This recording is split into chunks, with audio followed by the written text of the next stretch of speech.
জেলখানার ভেতরে আমি মাঝে মাঝে কারারক্ষীকে বলতাম, ভাই একটু বই নিয়ে এসে দিন। 24 ঘন্টা তো তালা লাগিয়ে রাখেন এই ফাঁসির কন্ডেম ছেলে, কারোর সাথে কথাও বলতে দেয় না, আবার সিসি ক্যামেরা দিয়ে রেখেছে, কেউ যেন আমার দিকে না তাকায়। বাইরের যোগাযোগ তো 3 বছর পুরা বিচ্ছিন্ন। একটা বই মই এনে দেন, একটু পড়ি। বই এনে দেয় বঙ্গবন্ধুর আত্মজীবনী। ও ছাতা পড়ি করবো কেন? কয়েকদিন বই চাই, বই এনে দেয় বঙ্গবন্ধুর ছেলেবেলা, বঙ্গবন্ধুর চীন সফর। ও ছাতা পড়ে আমার রাগ দরকার আছে। একদিন রাগ করে বলেই ফেললাম যে এ বই কেন, আমি যে বই বলি ওই বই এনে দিতে পারেন না। আমি কি বই? আমার ফাঁসি চাই, এই বইটা এনে দেন। আমি মেজর ডালিম বলছি এটা এনে দিন। না ওই বই পড়তে নেই। পড়তে নেই মানে ওইটাই পড়া দরকার। ওখানে ভেতরে তো টাকা চলে না, চলে সিগারেট। সিগারেটের প্যাকেট দিলে বিভিন্ন জিনিস পাওয়া যায়। এক হিন্দু কারারক্ষী, ওর তো আর ইমান বিমান নেই। ওর নাম ছিল সুব্রত বালা। এরপরে আরো কয়েকটা হিন্দু আমার দায়িত্বে ছিল, দেবদুলাল, অসিত কুমার, আরো নাম আমার মনে। 3 বছর একাধারে খালি হিন্দুই পেতাম, তো এই কারণে মনে আছে না। এরকম একজন পেয়েছিলাম, ওই সাতক্ষীরার ওদিকে করে বাড়ি যেন। এর তো আর আল্লাহ রসুল বলে কোনো চিন্তা ভাবনা নেই, ওর দুনিয়াকে মজা লেলো এই ধান্দায় আছে। পরে একদিন বললাম, শোনেন কাছে তো তাকানো যাবে না, সিসি ক্যামেরা আছে, কাজ করেন, এটিএম আজহারুল ইসলাম আছে ওই যে পাশের বিল্ডিং এ, আপনি ওনার কাছে গিয়ে বলবেন যে আমির হামজা কিছু বই চেয়েছে, যদি বইগুলো দেয় আপনি একটু চুরি করে আমারে দিয়ে যাবেন, কারণ আমি জানি যে ওনার কাছে বই আছে। পরবর্তীতে উনি বই পাঠিয়েছে আমারে চুরি করে। কারাগারে রাত দিন জয়নব আল গাজালির বলেছে আমির হামজারে বড় বেটা ভালো করে পড়তে। আমি 1 বার 2 বার নাই, 3 বছরে প্রায় 7 বারের উপরে বইটা শেষ করেছি। কয়েকটা মহিলার ঘটনা ওখানে লেখা আছে যে তাদের ঈমান কি। জাইনাব আল গাজালি একজন মহিলা, তার যে ঈমান এবং তার ভাইয়ের যে ঈমান পুরাটা পর্দা। আমার মনে মনে মাঝে মাঝে নিজের তৃপ্তি আসতো, আল্লাহ একজন মহিলা মানুষ যদি এরকম পরীক্ষা দিতে পারে, আমি একজন পুরুষ মানুষ, যখন একটু শান্তি পেতাম। এরপরে পাঠিয়েছিল প্রোডাক্টিভ মুসলিম, এটা অনেক সুন্দর বই, যারা পড়াশোনা করেন, জ্ঞান অর্জন করতে চান, বইটা কিনে নেবেন। প্রোডাক্টিভ মুসলিম, পারিবারিক জীবন থেকে আন্তর্জাতিক জীবন পর্যন্ত পুরোটা সাজানো আছে। এটা একটা তৃপ্তি পেতাম বইগুলো পড়লে।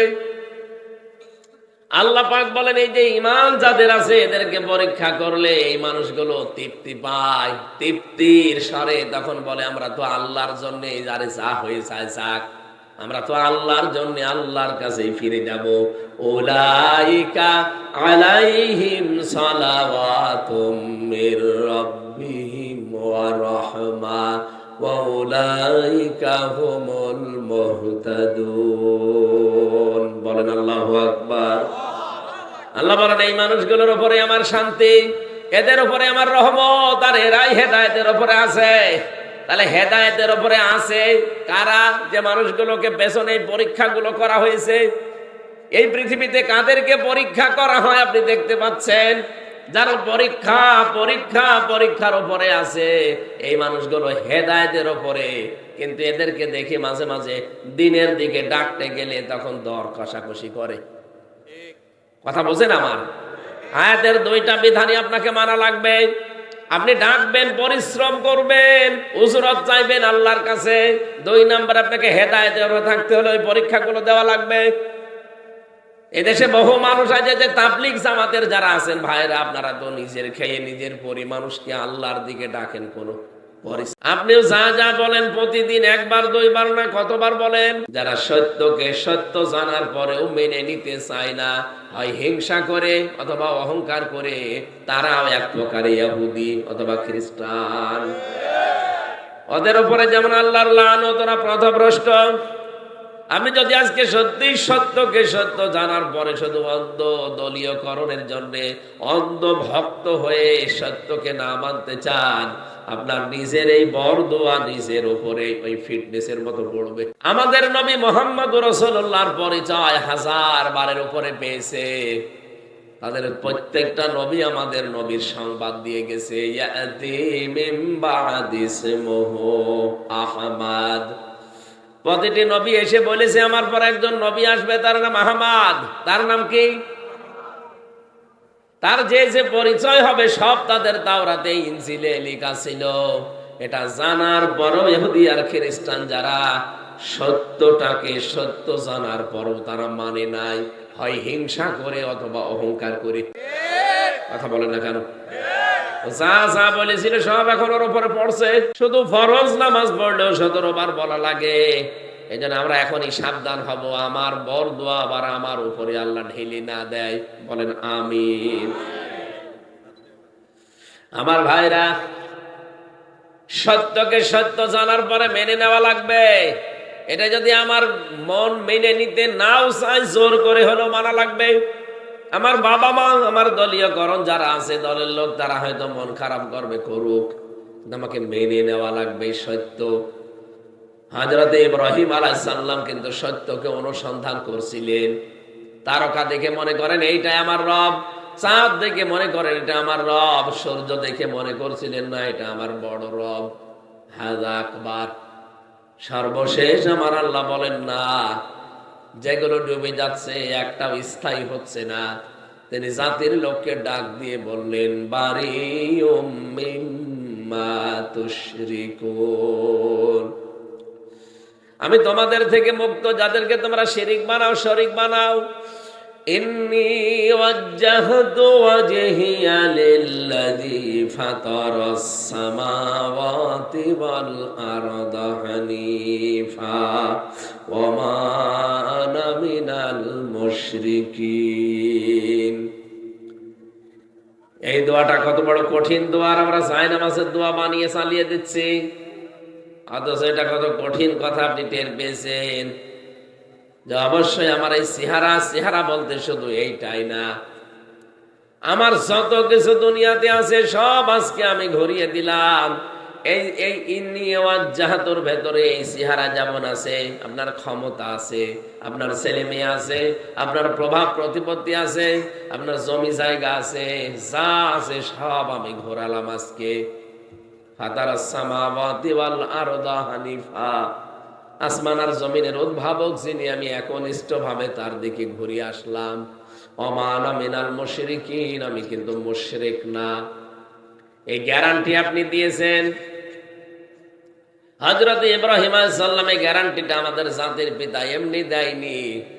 তিনি কিন্তু খুঁজছিলেন কোনটা হক কোনটা হক, তিনি নিজে খুঁজতে খুঁজতে পেয়েছিলেন। আর আমাদের চোখে আঙ্গুল দিয়ে দেখিয়ে দেওয়া হয়, এরপরও অনেকে মানতে চায় না।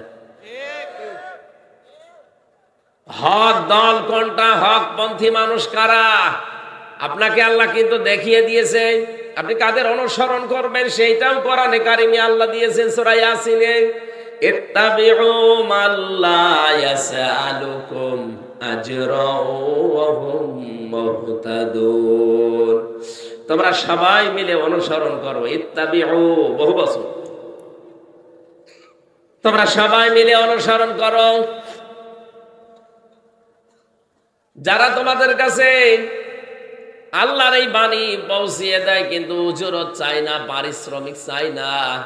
2 নম্বরে তাদের গুণ পাওয়া যাবে, অহুম মুহতাদুন, তারা হেদায়েতের উপরে আছে। বাংলাদেশের দিকে তাকান, অনেকে আমরা কোরআনে কারীম প্রচার করতে গিয়ে যারা দড় কষাকষি করি, যার প্রথম অর্থটা আমরা মিলাতে পারলাম না। 2টা গুণই আপনার ভেতরে থাকা লাগবে। 1 নম্বর, হয়তো আপনি হেদায়েতের পথে মানুষকে ডাকেন, ঠিক আছে, কিন্তু নিজে হেদায়েতের উপরে নেই। 2 নম্বরে, অনেকেই নিঃস্বার্থভাবে মানুষকে ডাকে, ঠিক, হেদায়েতের উপরে নিজে নেই, কিন্তু মানুষকে ডাকতেছে হেদায়েতের দিকে। 2টাই গোমরা। কথা বোঝেন আমার? না, বোঝেননি, আবার বলছি। আপনাকে এই আয়াতটা সামনে নিয়ে যাকে অনুসরণ করবেন, দেখবেন এই 2টা সে মানে কিনা। ইত্তাবিউ, অনুসরণ করো তাদেরকে। মাল্লা ইয়াসআলুকুম আজরা, যারা তোমার কাছে উজরত চায় না, পারিশ্রমিক চায় না। হুম মুহতাদুন, এবং তারা হেদায়েত প্রাপ্ত। এখন হেদায়েতের উপরে থাকবে কারা, কারা হেদায়েত প্রাপ্ত, এটা আল্লাহ কিন্তু সূরা বাকারায় আগে জানিয়ে দিয়েছেন। এই যে আয়াতটা পড়লাম, এটা সূরা বাকারার আয়াত না ইয়াসিনের আয়াত? আগে আল্লাহ সূরা বাকারা দিয়েছেন না সূরা ইয়াসিন দিয়েছেন? তার মানে হেদায়েত প্রাপ্ত কারা? আপনি সূরা বাকারার 255 নম্বর আয়াত থেকে দেখবেন, ওই জায়গায় আল্লাহ সাজিয়েছেন যে এরা হেদায়েতের উপরে আছে। ওয়ালা নাবলুওয়ান্নাকুম বিশাইইম মিনাল খাউফি ওয়াল জুই ওয়া নাকসিম মিনাল আমওয়ালি ওয়াল আনফুসি ওয়াস সামারাত ওয়া বাশশিরিস সাবিরিন। লামে তাকিদ নুনে সাকিলা, আল্লাহ বলেন অবশ্যই আমি আল্লাহ তোমাদের পরীক্ষা করব। বিশাইয়্যিম মিনাল খাউফ, ভয় দিয়ে। আজ তামাম দুনিয়ায় আমাদের ভয় দেখায় কে? এদেশের নাস্তিকরা, আমার বাম সালেমরা তো ভয় দেখাতো, তামাম দুনিয়ায় আমাদেরকে ভয় দেখাতো, এখনো দেখাচ্ছে। যাদেরকে তামাম দুনিয়া ভয় দেখাবে, কখনো ক্ষোধা দিয়ে আমি আল্লাহ তোমাদের পরীক্ষা করব, ভয় দিয়ে, ক্ষোধা দিয়ে, শস্য খ্যাত দিয়ে, এবং সন্তানাদির ক্ষতি দিয়ে। এরপরও যদি কোনো মানুষ টিকে থাকতে পারে, ওয়াবাশশিরিস সাবিরিন, আল্লাহ বলেন ধৈর্যশীলেরা, এদেরকে সংবাদ দেন, সুসংবাদ। আপনি 53 বছরের দিকে তাকান একটু, এই আয়াতটা নিয়ে কারা সত্যি দিনের উপরে টিকে থাকতে গিয়ে এই কয়টা পরীক্ষার সম্মুখীন হয়েছে। কত মানুষ ছেলে হারিয়েছে, জানেও না যে ছেলে বেঁচে আছে কিনা। শহীদ মীর কাশেম আলী রহমতুল্লাহ আলাইহি, ওনাকে যখন ফাঁসি দেওয়া হবে তার 3 ঘন্টা আগে ওনারে জানিয়েছিল কারারক্ষী যে আপনার 3 ঘন্টা পরে ফাঁসি, আপনি প্রস্তুতি নেন। উনি বলেছে কারারক্ষী, ভাই এখনো তো 3 ঘন্টা আছে, আমি 2 ঘন্টা ঘুমালাম, তুমি আমার 1 ঘন্টা আগে ডেকে দিও। অথচ ওনার ছেলে ওই সময় গুম হয়ে আছে, ব্যারিস্টার আরমান। এই কথা বলেন না কেন? ওনার স্ত্রী ওই সময় হাসপাতালে। আরে ভাই, আমাদের মতো পাগল ছাগল ছেলে না, ছেলে ব্যারিস্টার। এইরকম একটা ছেলে আজ গুম হয়ে আছে 8 বছর, ও জানেও না মরে গেছে না বেঁচে আছে, স্ত্রী হাসপাতালের বেডে পড়ে আছে। এরকম সংবাদ আসলে নিজের মরণের সংবাদ একদিকে, কোন আল্লাহর ওলি আছে দেশে যে সেই স্থির থাকতে পারবে বলেন? আমার রিমান্ডে নিয়ে 10 দিনের শেষের দিন অত্যাচার যা করার ওরা করেছে, শেষের দিন বলেছে যেটা বলতে বলি, এটা যদি না বলেন তাহলে আপনার বউ তুলে নিয়ে আনবো। আমি নরম হয়ে গেলাম। না, ম্যাডাম তো অসুস্থ, ওই সময় 7 মাস সন্তানের বয়স। বললাম ঠিক আছে, যা ভালো লাগে করেন, আমার আর কিছু বলার নেই। আমি তো আলেম মানুষ, তারপরও নরম হয়ে গেছি। 10 দিন মাত্র রিমান্ডে, 10 দিনের দিন শেষ। আর ওনার স্ত্রী পড়ে আছে মরণ সজ্জায়, ছেলে গুম হয়ে গেছে, কেউ জানেও না, নিজেও মাত্র আর 3টা ঘন্টা পরে থাকবে না দুনিয়ায়। এরপরও কি শক্তিশালী ইমাম দেখেন, বলছে আমি 3 ঘন্টা আছে, 2 ঘন্টা ঘুমালাম। কারারক্ষী কুতুব ভাই, উনি আমারও দায়িত্বে ছিলেন, আমারে মাঝে মাঝে বলতেন, হামজা ভাই লোকটা ঘুম আসলো কি করি? আমি বললাম আপনি বোঝেননি, কিন্তু আমি বুঝেছি যে ঘুম কেন এসেছে। কোরআনে কারীম জানিয়েছে, ইন্নাল্লাযীনা ক্বালু রাব্বুনাল্লাহু সুম্মা ইসতাকামু তাতানাজ্জালু আলাইহিমুল মালায়েকা। অবশ্যই যারা এই কথা বলতে পারে আমার রব আল্লাহ, এতটুকু বলেই শেষ করে দেয় না, যারা এর উপরে টিকে থাকতে পারে। রব্বুল আলামিন বলেন তাতানাজ্জালু আলাইহিমুল মালায়েকা। তাতানাজ্জালু এটা মোজারে, বর্তমান ভবিষ্যৎ, প্রেজেন্ট ফিউচার। মালাকুন দেয়নি, মালায়েকা বহুবচন দিয়েছেন। আল্লাহ বলেন এদের বিপদে আপদে পড়লে আমি আল্লাহ হাজারো ফেরেশতা পাঠিয়ে দেই। কি বলে ফেরেশতারা জানো? আল্লাহ তাখাফু ওয়া লা তাহজানু, কোনো ভয় নেই, কোনো চিন্তা নেই। কিসের ভয় করেন, কিসের চিন্তা? আপনার ছেলে নিয়ে চিন্তা হয় যে গুম হয়ে গেল ছেলেটা, বউ নিয়ে চিন্তা হয় যে বউ হাসপাতালে পড়ে আছে, দলীয় লোকজন নিয়ে চিন্তা হয় যে এরা অনেকে পালিয়ে বেড়াচ্ছে, অনেকে জেলে আছে, ব্যবসা প্রতিষ্ঠান নিয়ে ভয় হয় যে কি হবে এগুলোর। কোনো অসুবিধা নেই, ওই যে জান্নাত দেখা যাচ্ছে, চলে যান, বাকি সবগুলোর দায়িত্ব আল্লাহ নিয়ে নিয়েছে। এটা যদি ফেরেশতারা কানের কাছে না বলতো, আমার তো বিশ্বাস জীবনও ঘুম আসার কথা না, কারণ আমি তো নিজে ভুক্তভোগী। জেলখানায় সবচেয়ে বেশি চলে ঘুমের বড়ি, কারণ ওখানে কোনো কাজ নেই, তারপরও ঘুম আসে না। একটা মানুষ বছরের পর বছর পড়ে আছে কিন্তু ঘুম নেই, এই জন্য ঘুমের বড়ি খাওয়া লাগে। আমি কত বড়ি খেয়েছি আল্লাহ জানে, আর আমি জানি। অথচ তারপর আমার বাবা মা শ্বশুর শাশুড়ি তো ধনী মানুষ, আমার স্ত্রীকে আল্লাহ যা দিয়েছে, আমার শ্বশুর শাশুড়ি, আমার মা বাবা, আমি না থাকলে ওর কোনো অসুবিধা নেই। মেয়ে আছে ওই সময় দুইটা, ওগুলো নিয়ে সে ভালোভাবে আর একটা বিয়ে করে চলতে পারত। আমার কোনো চিন্তা নেই তাদের নিয়ে, তারপরও আমার ঘুম আসতো না। 3টা বছরে ফাঁসির কন্ডেম ছেলে কতদিন না ঘুমিয়ে কাটিয়েছি আমি জানি, আর আল্লাহ জানে। সারা রাত জাগা, 1 সেকেন্ড। অথচ লোকটার মাত্র 3 ঘন্টা হায়াত আছে, আর 2 ঘন্টা ঘুমিয়ে গেল। কারারক্ষী বলছে ঠিক যেন ঘুমিয়েছে। আমি তাকে ডাকলাম 1 ঘন্টা আগে, কারণ 7টার সময় আমার ডিউটি, ওনার 10টায় ফাঁসি, 3 ঘন্টা মাঝে আছে। ওনারে বললাম যে মাত্র আর 3 ঘন্টা, আপনি প্রস্তুতি নেন। উনি বলছে 3 ঘন্টা অনেক সময়, আমি 2 ঘন্টা ঘুমিয়ে গেলাম। ঠিক 2 ঘন্টা ভালোভাবে ঘুমিয়েছে। 1 ঘন্টা আগে ওনারে আমি ডাক দিলাম, স্যার ওঠেন, আপনার মরণের সময় হয়ে গেছে।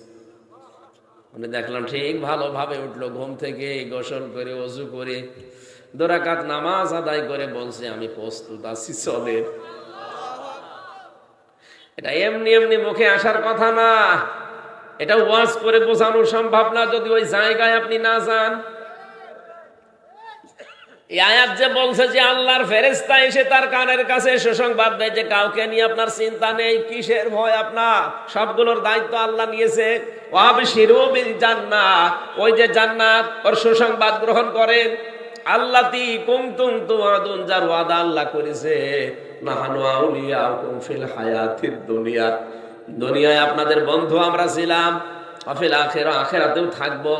ওয়ালাকুম ফিহা মা তাশতাহি আনফুসুকুম ওয়ালাকুম ফিহা মা তাদউন, এমন জান্নাতে প্রবেশ করাবো যেখানে চাওয়ার আগে জিনিস পাওয়া যায়। পৃথিবীতে এমন কোন বাগান আছে যে বাগানে প্রবেশ করলে চাবেন তার আগেই পাওয়া যাবে? না, নেই। চাবেন এরপরও দেরি হবে। আল্লাহ বলেন জান্নাত এমন ভাবে আমি বানিয়েছি আমার মুমিন বান্দা বান্দীদের জন্য যে চাওয়ার আগেই পাওয়া যাবে। আপনি চাবেন, মনের ভেতরে শুধু কামনা আসবে, সঙ্গে সঙ্গে সামনে চলে আসবে। কেন এটা জানো? নজলাম মিন গফুরির রহিম, এটা দয়াময় আল্লাহর পক্ষ থেকে একটা বিশাল মেহমানদারি। বলেন সুবহানাল্লাহ। আমি যেটা বোঝাতে চাচ্ছিলাম এ পর্যন্ত এসে, আল্লাহ পাক বলেন এইভাবে যারা বিপদে আপদে পড়ে, ছেলে হারিয়েছে, মেয়ে হারিয়েছে, সম্পদ হারিয়েছে, ব্যবসা প্রতিষ্ঠান হারিয়েছে, সব কিছু হারানোর পরেও যে মানুষগুলো হাসি মুখে, দেখবেন হাসি মুখ তাদের। এত কিছু যে হারিয়ে গেল, আমার তো কিছুই হারায়নি, তারপরও আমার চিন্তায় শেষ নেই। আর ওদের সব হারিয়ে গেল, এরপরেও চেহারার দিকে তাকালে মনে হয় যে কিছুই হারায়নি, নিশ্চিন্তে বসে আছে। আজকে আমি ইন্টারনেটে কাদের মোল্লা সাহেবের একটা চিঠি পড়ছিলাম।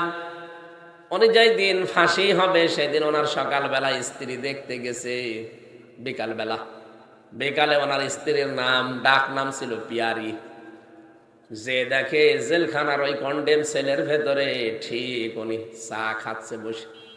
কি গো, তুমি এখন চা খাও?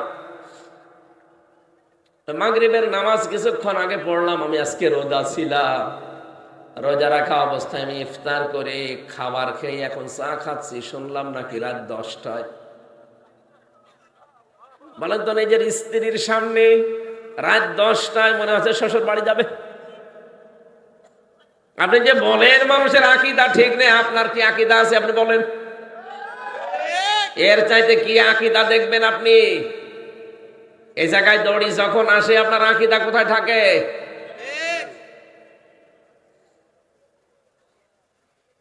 ডাক দিয়ে বলছে, পিয়ারি আমাকে মাফ করে দিও, তোমার হক হয়তো আদায় করতে পারিনি, আজকে আমি আল্লাহর সাথে দেখা করতে যাচ্ছি।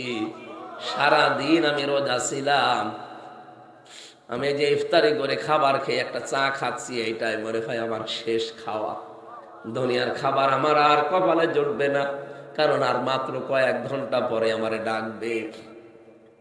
ওরা বিভিন্ন খাবার নিয়েছিল, যেগুলো খান বলছে না, দুনিয়ার এই খাবার আমার আর ভেতরে ঢুকবে না।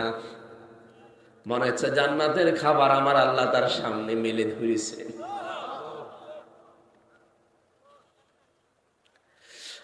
কুমিল্লাবাসী, আল্লাহ রাব্বুল আলামিন এমনি কাউকে শাহাদাতের মরণ দেয় না।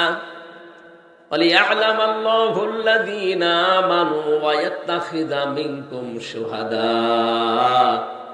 সূরা আলে ইমরানের 140 নম্বর আয়াতের মাঝের অংশে আছে, আল্লাহ বলেন, যাকে আমি ভালোবাসি, যার জীবন যৌবন আমার পছন্দ হয়, যার কাজকর্ম অ্যাক্টিভিটিস যে হ্যাঁ আমার পছন্দ হয়েছে, তখন আমি তাকে সাধারণভাবে মরণ দেই না, শাহাদতের মরণ দিয়ে ধন্য করি। কেন শাহাদতের মরণ দেয় জানো? এই যে এই লোকটা যদি এখন মারা যায়, যদি ঈমান নিয়েও মারা যায়, কবরে দিয়ে দেবেন, ঘুমিয়ে পড়বে, শেষ, আর কিছু নেই আগে পরে। কিয়ামতের দিন সিংহায় ফুৎকার দেওয়ার পরে উনি উঠবে। কিন্তু লোকটা যদি শহীদ হয়ে মরে, উনি ঘুমাবে না, কবরে যাওয়ার পরে আল্লাহ নিজে ওকে খাওয়াবে। এই জন্য শহীদদের ব্যাপারে এত কড়াকড়ি কথা আল্লাহ কোরআনে দিয়েছেন। যারা শহীদ হয় তাদেরকে মৃত বলাও যাবে না। وَلَا تَقُولُوا لِمَن يُقْتَلُ فِي سَبِيلِ اللَّهِ أَمْوَاتٌ بَلْ أَحْيَاءٌ وَلَكِنْ لَا تَشْعُرُونَ। রব্বুল আলামিন সূরা বাকারার ভেতরে জানিয়েছেন, যারা শহীদ হয় তাদেরকে মৃত বলবা না, যে মরে গেছে না, এরা মরে না, এরা জিন্দা, তোমরা বোঝো না। তাই মানুষ যেহেতু মুখ দিয়ে কথা বলে, এই জন্য আল্লাহ মুখের উপরে নোটিশ দিয়েছেন। মুখের পরে মানুষ যেহেতু দিমাগ দিয়ে চিন্তা করে, এই জন্য আল্লাহ দিমাগের উপরে নোটিশ দিয়েছেন, ওয়ালা তাহসাবান্নাল্লাযীনা কুতিলু ফি সাবিলিল্লাহি আমওয়াতা বাল আহইয়াউন ইনদা রাব্বিহিম ইরযাকুন। সূরা আলে ইমরানের 169 নম্বর আয়াতে আছে, ধারণাও করবা না যে আমি আল্লাহর জন্য যারা জীবন দেয় ওরা মরে গেছে, ধারণাও করবা না, বলা তো যাবেই না মুখ দিয়ে, ধারণাও করবা না। কারণ কি? কারণ তারা জীবিত এবং তারা আমি আল্লাহর কাছে রিজিক পাই। কুমিল্লাবাসী বলেন তো, ঘুমিয়ে থাকলে খাওয়া লাগে? কথা বলেন না কেন? ঘুমাবে তো এই লোকটা, যে ঈমান নিয়ে মরে গেছে, ঘুমিয়ে পড়বে। ফেরেশতারা বলবে, নাও ঘুমিয়ে যাও। দোলা ভাই যেভাবে আপা নিয়ে ঘুমায়, ওইভাবে ঘুমিয়ে যাও, কিয়ামতের দিন একবারে উঠবা, এই শেষ, ওনার আর কিছু নেই। কিন্তু শহীদ হয়ে যে মানুষ মরবে, ওদেরকে আল্লাহ বলেন ঘুমাবে না, ওরা জীবিত। আর জীবিত থাকলে, জেগে থাকলে খাওয়া লাগে। এই জন্য আল্লাহ নিজে তাদেরকে খাওয়ান। দুনিয়ার খাবার দিলে শহীদদের অসম্মান হবে, আল্লাহ নিজে জান্নাতের খাবার কিয়ামত পর্যন্ত খাওয়ান। শহীদের যে খাবার খেলে মানুষের যে কি তৈরি হয়, রক্ত কি, মানুষ খাবার খেলে কয়েকটা জিনিস ভেতরে তৈরি হয়। এক নম্বরে খাবার খেলে পিত্ত রস তৈরি হয়। খাবারের নির্যাস দিয়ে আমরা কিন্তু যে নির্যাসটা বের করি খাবার থেকে, চুষে চুষে ওটা দিয়ে আল্লাহ নির্যাস বানায়, পিত্ত রস। ওটা এত দামি, পারায় কারিমে বিজ্ঞান প্রমাণ করেছে। এর ভেতরে যে খাবার যতক্ষণ থাকবে, ওই পিত্ত রস ওই নালী দিয়ে, ওই নাড়ি দিয়ে আস্তে আস্তে ফোঁটা ফোঁটা পড়তে থাকবে। যতক্ষণ খাবার পেটে আসে পড়বে, ওটা হজম হবে। খাবার যখন পেটে না থাকবে, আপনার ওই পিত্ত রসের ওই থলিটা হঠাৎ আল্লাহ নিজের পক্ষ থেকে বন্ধ করে দেবে। আল্লাহ এটা বোঝাতে চেয়েছেন যে আমি কিন্তু অপচয় করি না। এটা যেহেতু দামি জিনিস, আমি অপচয় করি না। আমি শুধু ফতোয়া দিয়ে শেষ করে দেইনি, আমি দেখিয়েছি যে আমি অপচয় করি না। এই জন্য নির্যাস তৈরি হবে প্রথম খাবার, যে খাবারই খান তার প্রথম ওইটা দিয়ে নির্যাস, এরপরে তৈরি হবে ওইটা দিয়ে মল, এরপরে ওখান থেকে তৈরি হবে প্রসাব, এরপরে তৈরি হবে রক্ত, এরপরে তৈরি হবে চর্বি। বিভিন্ন জিনিস অর্গান তৈরি হতে থাকে এর ভেতরে। এই মাথা থেকে শুরু করে পা পর্যন্ত ৭০,০০০ তার আছে। কম্পিউটার যদি এখানে এটা না ভিড়িয়ে কম্পিউটার ভিড়ান, আমি আপনাকে একটা একটা করে সব দেখাতে পারবো। এই অক্সিপিটাল লব আছে এখানে, প্যারাইটাল লব আছে এখানে। মাথার ভেতরে প্রায় 18টা জিনিস ঘুরপাক খাচ্ছে। এক একটা জায়গায় প্রায় 6টা করে জিনিস আছে। কেউ চিন্তা করে, কেউ দুঃখ করে, কেউ আনন্দ করে, এক একটা জিনিস এখানে আছে। কেউ দেখে। রব্বুল আলামিন বলেন খাবার খাবার পরে রক্ত যেহেতু তৈরি হবে, এই রক্তগুলোই শরীরে ছড়িয়ে যাবে, তখনই আপনি বল পাবেন। রক্ত যদি ছড়িয়ে না যায় তাহলে আপনার বল পাবেন না। মানুষের খাবার খেলে রক্ত তৈরি হয়, এই জন্য শহীদ যারা, এরা যেহেতু খাবার খায় তাহলে রক্ত লাগবে। এটার প্রমাণ দিয়েছেন হযরতে হামজার জীবনীতে। আমি তার জীবনী পড়িতে গেছি। তিনি শহীদ হওয়ার প্রায় 30 বছর পরে তার কবর ভেঙে গিয়েছিল। মদিনায় একটা বিশাল ঢল হওয়ার কারণে তার কবর ভেঙে যায়। ওই সময় যারা তার সাথে যুদ্ধ করেছে এখন তারা প্রায় মুরব্বী হয়ে গেছে। রক্ত অনুসন্ধান করতে করতে গিয়ে দেখে 30 বছর আগে মুহাম্মদুর রাসূলুল্লাহর আপন চাচা হযরতে আমির হামজা, কাফেররা যেখানে যেখানে তাকে কোপ দিয়েছিল ওই জায়গাগুলো দিয়ে ফিনকি দিয়ে তাজা রক্ত বের হয়ে চলে আসছে। কুমিল্লাবাসী বলেন তো, যদি খাবার না খাবে তাহলে রক্ত আসলো কোত্থেকে? কথা বলেন না কেন? এই জন্য ফেরেশতাদেরকে দিয়ে আল্লাহ সুসংবাদ জানায় তাদেরকে, যেই মানুষগুলো এই পরীক্ষায় উত্তীর্ণ হয় আর যারা একথা স্বতঃস্ফূর্ত ভাবে বলতে পারে, আল্লাযীনা ইযা আসাবাতুহুম মুসিবা ক্বালু ইন্না লিল্লাহি ওয়া ইন্না ইলাইহি রাজিউন। আমরা মনে করি এটা মানুষ মরিয়ে যাওয়ার দোয়া। কে বলেছে আপনাকে? কঠিন বিপদ আপদ যখনই আসবে মানুষের, যদি ইমানদার লোকটা হয় মুখ দিয়ে আকস্মিক ভাবে বের হয়ে যাবে, জবান খুলে বের করেন, ক্বালু